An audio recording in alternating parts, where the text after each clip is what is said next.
சண்முகம் ஒரு வயதான விவசாயி. அவருக்கு ஒரே மகன் கார்த்திக்.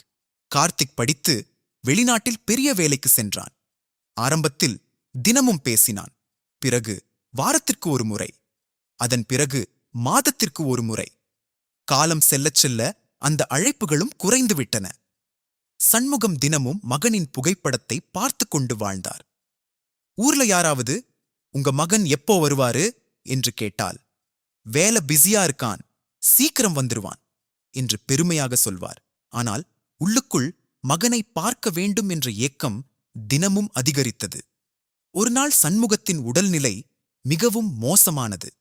மருத்துவர், உறவினர்களை அழைத்துக் கொள்ளுங்கள் என்றார்.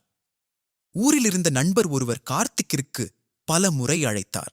ஆனால் கூட்டம், வேலை, பயணம் என்ற காரணங்களால் அவனால் உடனே வர முடியவில்லை. 3 நாட்கள் கழித்து இறுதியாக கார்த்திக் விமானத்தில் புறப்பட்டான். அதே நேரத்தில் மருத்துவமனையில் படுத்திருந்த சண்முகம் தனது பழைய கைபேசியை கையில் வைத்துக் கொண்டிருந்தார். அதில் மகனின் எண்ணை பார்த்துக் கொண்டே இருந்தார். திடீரென போன் ஒலித்தது.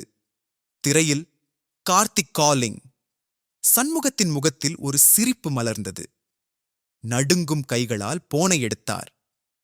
அப்பா, நான் வந்துட்டு இருக்கேன் என்ற மகனின் குரல் கேட்டது. சண்முகத்தின் கண்களில் கண்ணீர். நான் உன்னை பார்த்துட்டு போகணும்னு ஆசைப்பட்டேன் மகனே என்று மெதுவாக சொன்னார். அதுதான் அவர் பேசிய கடைசி வார்த்தை. சில நிமிடங்களில் அவர் உயிர் பிரிந்தது. விமான நிலையத்தில் இறங்கிய கார்த்திக்கு தகவல் வந்தது. அவன் கதறி அழுதான். அப்பாவை பார்க்க சில மணி நேரம் தாமதமானது. ஆனால் அந்த சில மணி நேரம் அவனுக்கு வாழ்நாள் முழுவதும் மறக்க முடியாத வேதனையாக மாறியது. அதன் பிறகு தனது அப்பாவின் பேரில் முதிய விவசாயிகளுக்கு உதவும் அறக்கட்டளையை தொடங்கினான். ஆனால் அவன் மனதில் ஒரு கேள்வி மட்டும் எப்போதும் இருந்தது. அந்த ஒரு பயணத்தை நான் ஏன் முன்னதாக தொடங்கவில்லை? நீதி.